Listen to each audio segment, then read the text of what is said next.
Tool that is very compelling, but at the same time it requires a lot of the practitioner to make it effective. How do we make it effective, considering that as a knife it doesn't behave like a knife, nor does it offer the standard features of a knife?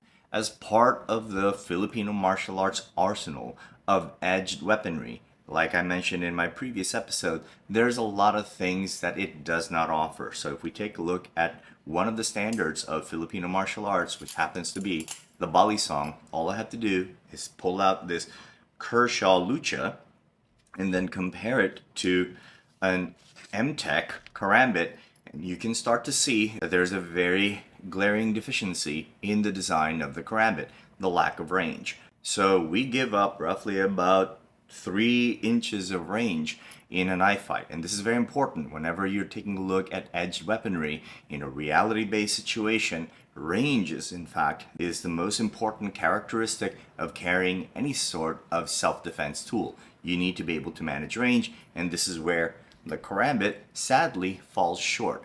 But in this video, we're going to take a look at how we can make it effective in a reality-based context.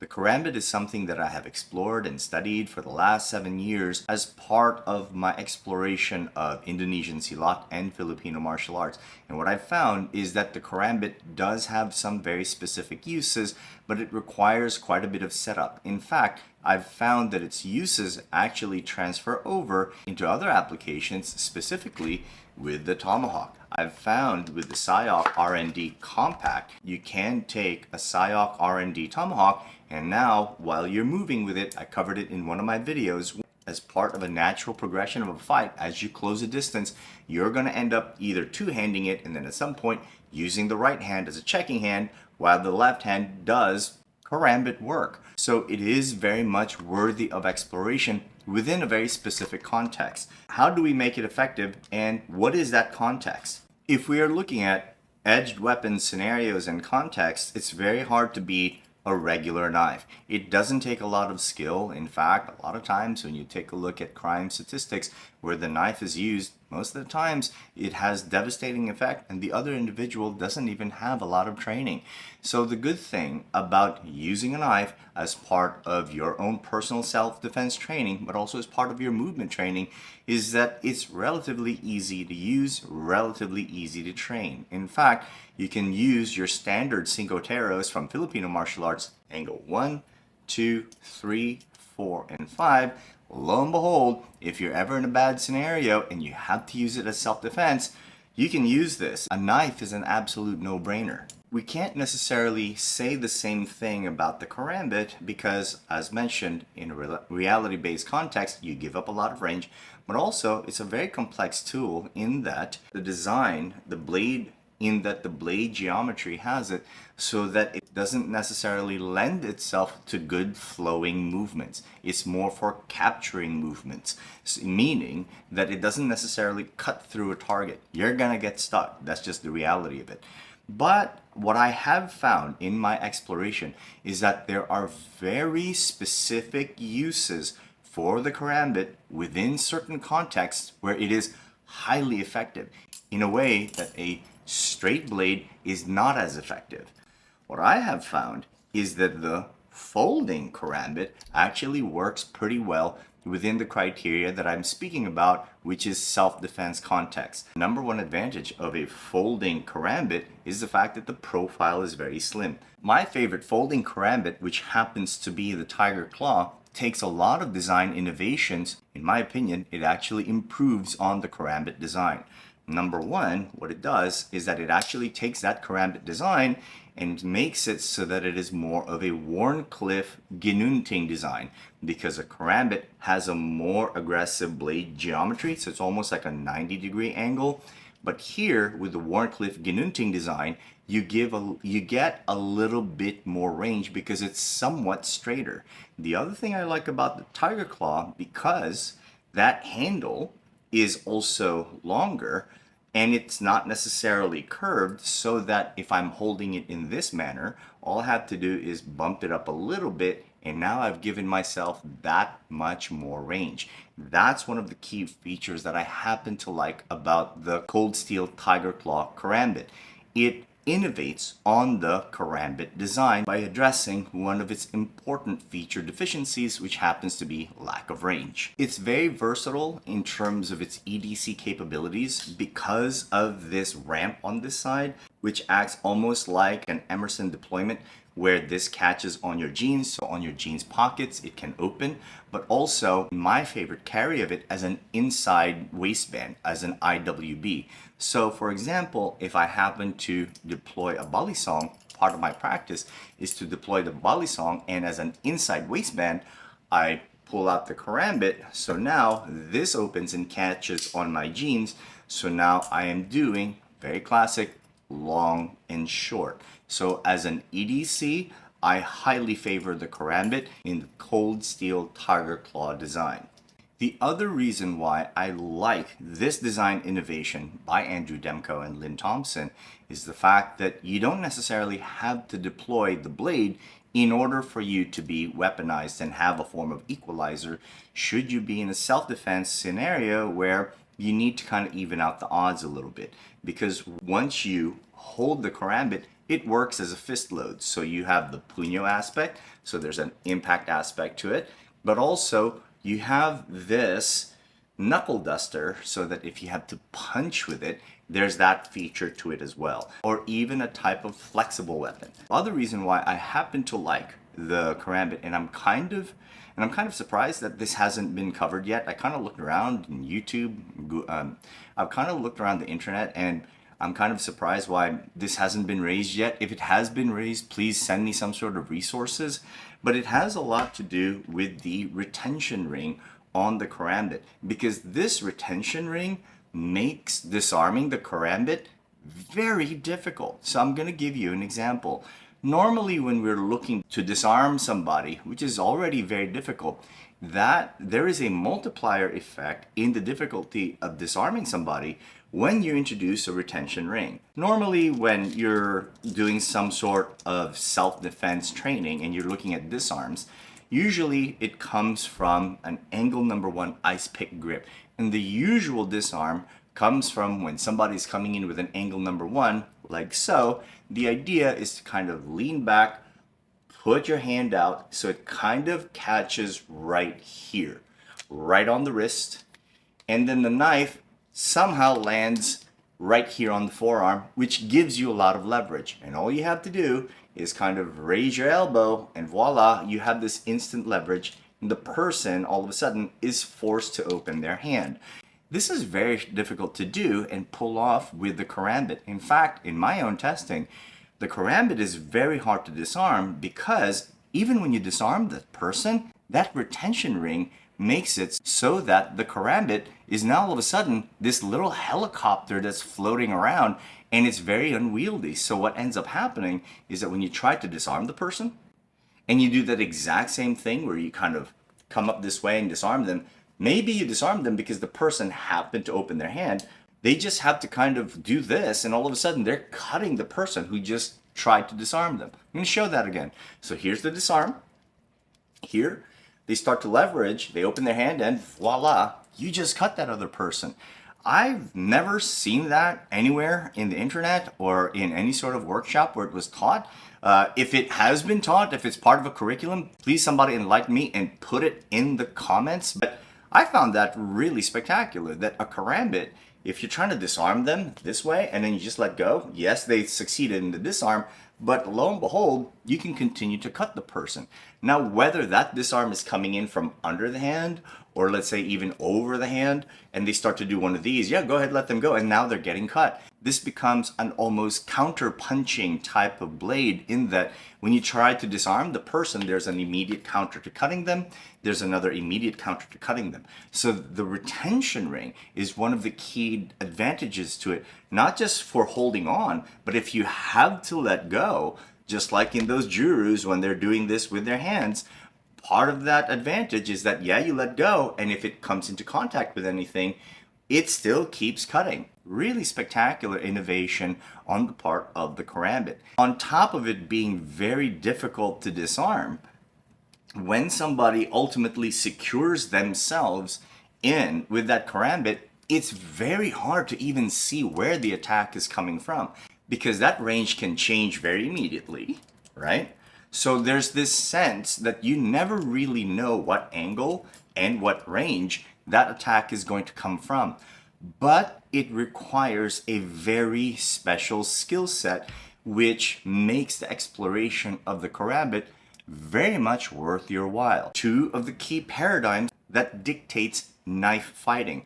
One of them, what I like to call the European paradigm, where once you have a knife and you've opened it, you have a lead shoulder dynamic where the right shoulder, where the hand happens to be, this is what's going to be doing most of the fighting, meaning longest weapon, nearest target. And it doesn't change. This is the easiest way to deploy a knife, and you don't need a lot of training for it, meaning all you need to do is use some fencing protocols or even use some tag protocols. Hey, you're it, now you're it, hey, you're it, now you're it. What we expose ourselves to in terms of our development, in terms of how we want to grow when we're working with the Karambit is what I call the Southeast Asian paradigm. In the Southeast Asian paradigm, the Karambit loses if you're using a European paradigm, meaning it's a lead tool.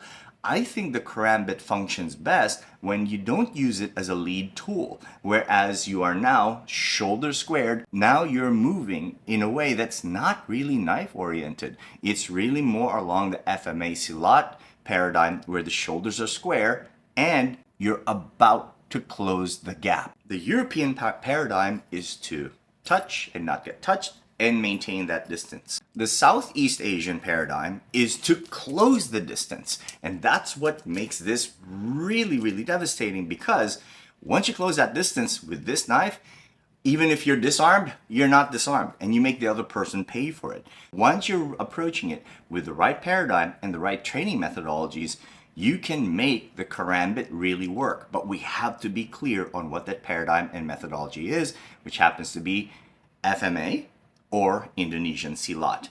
The other thing I want us to also consider, one of the important criteria of making the Karambit effective is to bridge that gap. So in my estocado method, I am of the mind that the Karambit requires a very specific setup. And in my setup, in some of my recent training, what I've found is that some sort of throwaway knife, whether that knife is in your left hip, or if you happen to be wearing a neck knife, that neck knife is going to be the throwaway. So the idea being, you have your neck knife and you have your Karambit. You can't just bridge the gap when you're pulling out your Karambit and hope that somehow the fellow with the longer knife is going to look at you and say, come at me, bro, and I'll let you do your thing. No, that person is going to do everything they can to keep you away. I'm going to touch you and you're not going to touch me, and I'm going to maintain this distance between us.